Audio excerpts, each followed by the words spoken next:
Ini modeler pertama yang bakal dibahas di Acuan Hobi di tahun 2026 ini. Ada dari MY Helmet, ini MY Helmet T1 atau T1.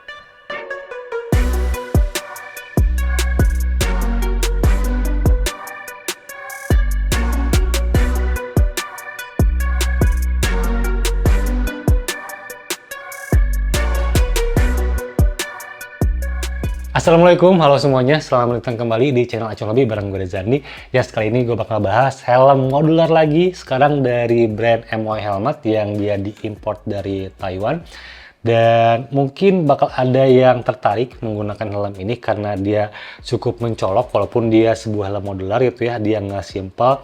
Jadi ntar ada beberapa hal yang dibahas dari soal MY Helmet modular T1 ini. Sekarang kita langsung bahas dari desainnya dulu. Iya, dan sebelum gue bahas soal helm ini tuh kalau nggak salah di Instagramnya mereka lagi bikin kayak giveaway gitu. Jadi kalau misalnya kalian pengen ikutan giveaway-nya di awal tahun ini, waktu video ini dipublish, mungkin masih berjalan di awal tahun 2026, kalian bisa ikutan, cek aja Instagramnya, udah gua taruh linknya di deskripsi. Oke, jadi mudah-mudahan kalian dapat nih secara gratis beberapa helm dari MY Helmet. Sekarang kita langsung bahas lagi soal helmnya. Oke, secara desain udah bisa kelihatan jelas ya. Ini desainnya agresif, jadi dia kayak turunan dari yang versi face-nya, yang open face-nya ada helmet yang D5 atau D5. Karakternya dia agresif dengan spoiler, dan sekarang diaplikasikan ke helm modularnya. Jadi lekukannya di bagian depan udah kelihatan tegas, streamline-nya ke belakang dengan spoiler yang cukup agresif juga di sini, kayak racing spoiler jatuhnya. Dan juga disupport dengan bentuk-bentuk ventilasinya yang emang besar serta streamline-nya kayak nunjukin aerodinamis ke belakang gitu ya. Jadi ini helm modular dengan kesan aerodinamika yang cukup racing look ya. Padahal ini helmnya modular. Dan ngebahas soal helm modularnya, dia mekanismenya ada di bagian bawah sini, di bagian chin guard, untuk mekanisme menjadikan helm ini bertipe open face ataupun sebaliknya. Jadi tinggal dipencet dan jadilah helm modular. Dan yang menarik itu dia punya kuncian di sebelah sininya. Jika misalnya dijadikan helm open face seperti ini, biar nggak gampang jatuh si chin guardnya, ini ada kunciannya di sini. Ini tinggal ditarik doang. Nah, tinggal ditekan, udah dia sekarang dia mengunci full gitu. Dan kalau misalnya mau nurunin, ini kunciannya dilepas lagi, dan sekarang dengan mudah bisa dijadikan mode full face seperti ini gitu. Jadi itu poin penting juga, ada kuncian waktu mengubah jadi mode open face-nya. Oke, dan ngeliat detailnya lagi soal desainnya, untuk spoilernya dia menggunakan beberapa baut, ada baut di bawah dan bagian belakang untuk memasang spoilernya. Lalu untuk ngeliat rubber-rubbernya di sini, ini ada rubber karet. Untuk rubbernya juga dinamis, dia nggak flat ya bentukannya. Untuk area bawahnya di sini dia nggak flat, dan untuk rubber bagian depannya ini kayak berbahan plastik, sini kayak yang hard case gitu, hard touch untuk sininya. Cuman untuk yang bagian belakangnya dia soft touch menggunakan rubber untuk area belakangnya gitu.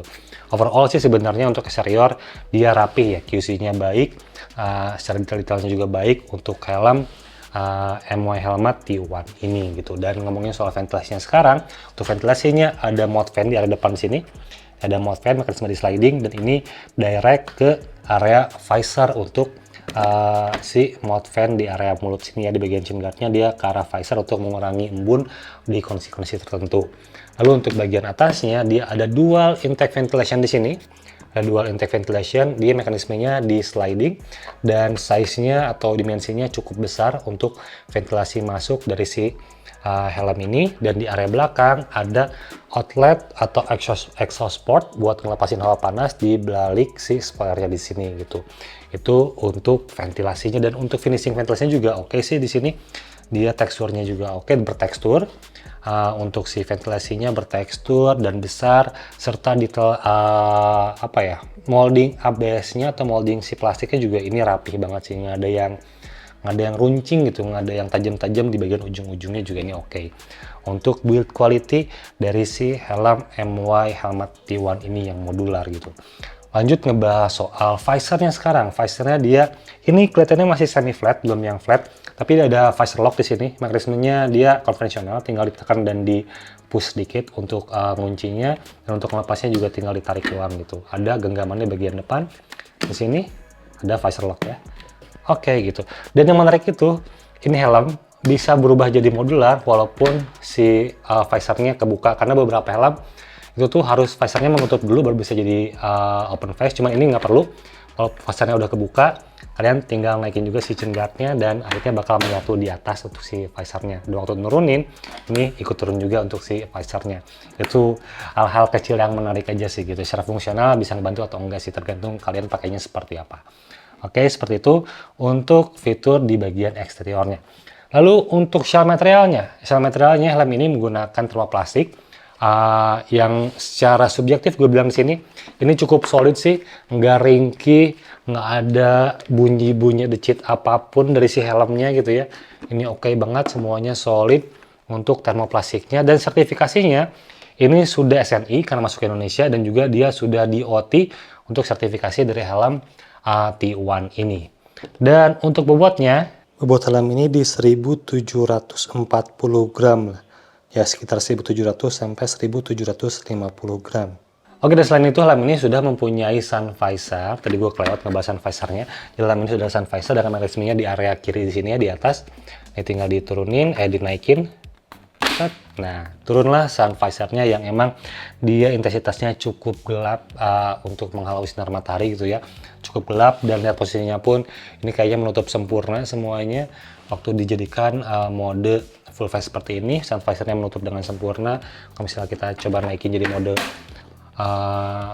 open face, kurang lebih seperti ini untuk tampilannya ya. Tapi kayaknya nih oke untuk dimensinya, oke untuk sun visor dari T1 ini. Kita coba bahas di bagian fitment lah ya gitu. Oke, dan sekarang kita lihat interiornya dari helm T1 ini. Oke, ini interiornya, dan kalau misalnya dilihat-lihat, ini mirip banget dengan yang versi D5-nya, yang open face-nya. Dia interiornya cukup baik untuk pemilihan materialnya. Dia kayak comfort gitu ya, maksudnya dia nggak lembut-lembut banget, cuman masih aman lembutnya di sini, bukan berarti kasar. Dan dia bisa tipikalnya menyerap keringat untuk bahan seperti ini. Dengan pattern hexagon di sini. Dan untuk aksen-aksen di bagian interiornya ini juga oke. Selain dia tadi menggunakan pattern hexagon, ada material karbon di sini, jadinya kesannya lebih racing gitu ya, lebih anak otomotif banget dengan adanya material karbon. Stitchingnya berwarna putih, dan ada bahan reflektif di sini yang bisa memantulkan cahaya.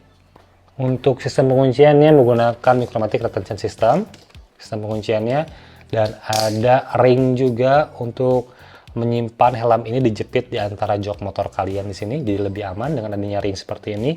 Karena dia tidak ada anti theft, karena jarang juga sih helm yang pakai anti theft sekarang. Dan untuk crown padnya, padding-paddingnya juga oke. Ada slot speaker intercom seperti yang tadi kita lihat juga di kelas seperti apa untuk slot speaker intercomnya. Dan ada eyeglasses fit juga di helm ini, sudah wearable glasses buat teman-teman yang berkacamata gitu ya. Sekarang kita coba bongkar helm-helmnya.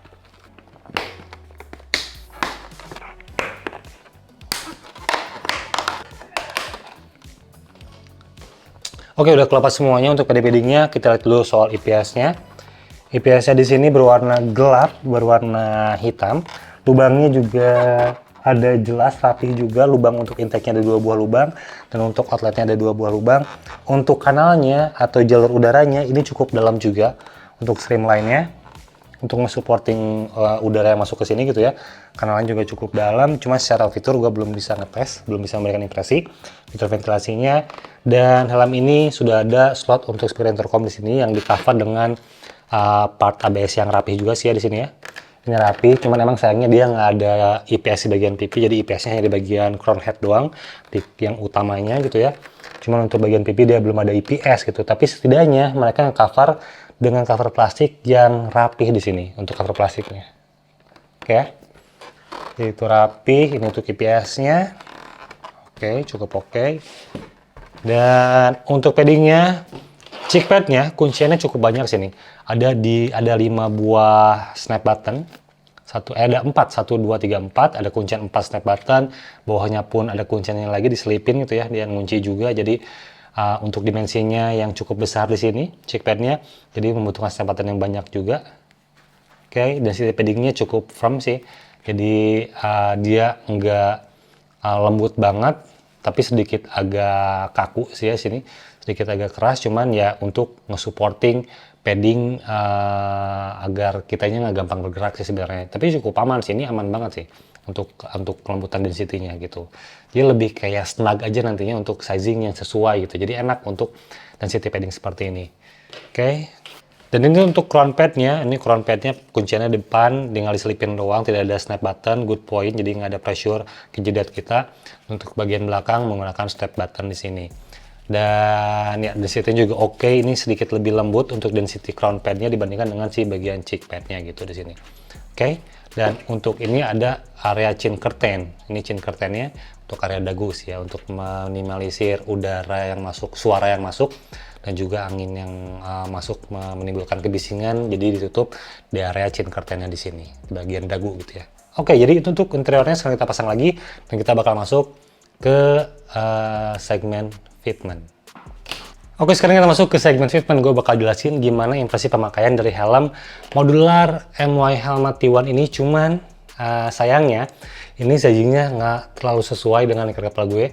Karena ini helmnya size L, dia tuh di Indonesia mulai di pasarannya size M sampai ke XL. Dan kayaknya size M-nya gue nggak dapat, dapatnya size L dan lingkar kepala gue tuh 56 cm. Jadi mudah-mudahan bisa sedikit membantu menggambarkan gimana impresinya fitment dari si helm ini buat teman-teman yang kira-kira bakal pakai helmnya size L nanti gitu ya. Jadi mudah-mudahan bisa membantu. Oke, bismillah.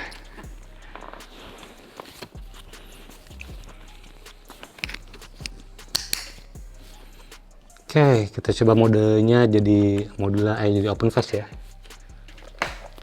Oke. Kalau ngomongin soal cheek pad, ini masih leluasa banget karena emang helmnya sedikit kebesaran untuk kepala gue. Cuman kita fokus ke crown head-nya atau crown pad-nya di bagian atas yang mengunci kepala kita. Untuk size L sebenarnya dia nggak kerasa kayak gue naik 2 step ya, tapi kayak naik 1 step aja. Jadi mungkin buat kepala gue di 56 cm, di size M masih enak gitu. Masih enak, cuman untuk di size L dia masih sedikit kebesaran, gue bisa ngegeser helmnya di sini. Jadi buat teman-teman yang beli helm ini buat lingkar kepala 5758 ini bisa pakai size L kayaknya sih.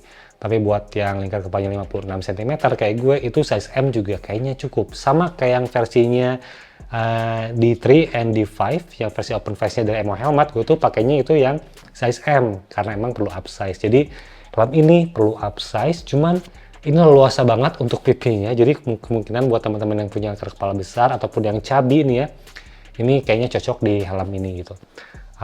Untuk bagian cheek pad-nya, luasa banget nih, luasa banget, dan jadinya ya ruang telinga juga ini luas, ruang telinganya dia kadang ada IPS bagian pipi, jadinya luas banget.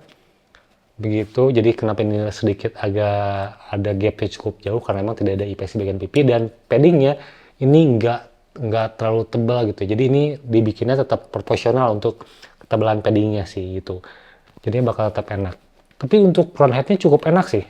Nyentuhnya semuanya enak, kuncinya enak semua gitu untuk bagian crown padnya. Oke. Dan bobotnya ya ini untuk modular helmet flip up seperti ini, pasti bobotnya waktu jadi open face ada yang bertumbuh di bagian depan, cuman nggak kerasa berat banget. Kalau misalnya kita kunci ya, kita kunci ini susah, kita buka kunciannya ini gampang banget sih buat melepasnya, langsung kerasa gitu pakai jari. Kalau pakai glove mungkin agak susah sih ya nyarinya, harus pelan-pelan nyarinya kalau pakai glove. Kita coba mode full face seperti ini. Oke. Jaraknya cukup oke, cukup berjarak sih ya antara mulut kita dan si chin guard-nya di sini. Dia tipikal chin guard-nya yang tinggi dan visibilitasnya untuk horizontal view-nya oke, kiri kanannya aman sih ya, kiri kanannya nggak ada ngalangin. Tapi untuk bagian vertical view-nya di sini waktu kita straight position tegak seperti ini fokus berkendaranya masih aman. Kalau misalnya kita takin sedikit, kelihatan sedikit untuk bagian shell atasnya, cuman nggak akan jadi kendala karena tidak mengganggu fokus berkendara. Tapi untuk chin guard-nya emang dia lebih cukup tinggi nih untuk chin guard-nya di sini, kelihatan banget gitu. Pakai ujung mata gue kelihatan untuk bagian area dalam chin guard-nya. Kita coba buka, kita coba turunin si sun visor-nya. Oke, sun visor-nya menutup dengan sempurna sih waktu di mode full face seperti ini, full banget gitu ya, jadinya kayak pakai dark visor. Oke, tapi kalau misalnya lagi mode open face, kita lihat Ya masih aman sih ya. Sedikit nggak terlalu nanggung sih ya. Kalau lebih turun dikit, lebih oke lagi. Cuman dengan mode open face, dengan mode full face tadi, menutup sempurna, mode open face seperti ini, jaraknya juga cukup jauh di sini. Tapi aman sih. Dan intensitasnya juga enak, di atas 60% mungkin ini, sekitar 60%. Enak sih ya ini. Untuk sun visor-nya oke juga. Kita coba naikin. Ya kurang lebih seperti itu sih. Gue nggak bisa ngebahas lebih lanjut soal fitmentnya karena emang sizingnya kurang pas. Cuman gue bisa menggambarkan seperti itu, seperti yang tadi. Kemungkinan ini perlu upsize untuk sizing helmnya di sekitar satu size aja. Tapi kalau misalnya pakai yang sesuai dengan kepala kalian, misalnya kalian punya leher kepala 59, pengen pakai size L, itu masih aman banget gitu. Cuman kalau misalnya leher kepala 60, bisa gue saranin naik ke XL sih kayaknya. Oke ya. Oh ya, satu lagi lupa, kacamata. Kita coba kacamata. Ini luas banget sih, kayak nggak pakai helm soalnya. Untuk area kiri kanannya luas banget. Jadi buat kacamata, jangan khawatir teman-teman yang berkacamata, para rider berkacamata, aman pakai helm ini sih. Kalau berkacamata, luas banget ini, aman banget. Oke, conclusion atau kesimpulan dari helm ini. Jadi helm ini secara harga ini relatif sih ya, tergantung dengan daya beli kalian ataupun kondisi ekonomi teman-teman semua, apakah sesuai kebutuhan atau tidak. Helm ini dibanderol dengan harga 1,1 juta rupiah untuk sebuah helm modular yang diimport, karena dia bukan buatan Indonesia. Dia helm impor 1,1 juta rupiah startnya dari segitu, dan untuk fiturnya juga cukup oke. Cuman yang menarik menurut gue tuh sebenarnya detail dari helm ini, baik secara eksterior ataupun interior. Jadi semuanya dibuat rapi, QC-nya oke, tidak ada benda-benda tajam atau build yang bikin tajam gitu ya untuk di helm ini. Semuanya oke, semuanya rapi untuk bagian visor, bagian eksterior, hingga ke bagian interiornya pun materialnya juga dipilih juga cukup baik, jahitan-jahitannya juga rapi gitu ya. Jadi emang QC dari pabriknya ini oke sih ya. Untuk materialnya, untuk pengerjaannya semuanya rapi dari helm modular T1. Ini bakal cocok sih buat teman-teman semua, buat yang nyari helmnya pengen detailnya oke gitu ya. Ini cukup baik untuk detail-detailnya, dan untuk fitmentnya ini buat teman-teman yang punya lingkar kepala besar ini pasti cocok sih ya. Dan biasanya helm modular itu buat teman-teman yang suka touring gitu ya, biasanya punya sizing, biasanya sih ini menurut gue pribadi, biasanya punya lingkar kepala yang cukup besar juga, pengen yang leluasa juga. Ini bisa cocok sih buat teman-teman semua yang punya lingkar kepala di atas 58, bakal enak karena emang luas banget. Untuk area pipinya nih cocok sih kayaknya gitu. Oke, dan sekian review dari gue untuk helm T1 ini dari MOI Helmet. Mudah-mudahan bisa bermanfaat. Terima kasih sudah menyaksikan sampai akhir. Mudah-mudahan kalian di lapangan rezekinya, luasan rezekinya, dan selalu diberikan kesehatan. Dan ya, sampai jumpa di video berikutnya. Gue Reza Andi dari Action Hobby. Wassalamualaikum warahmatullahi wabarakatuh.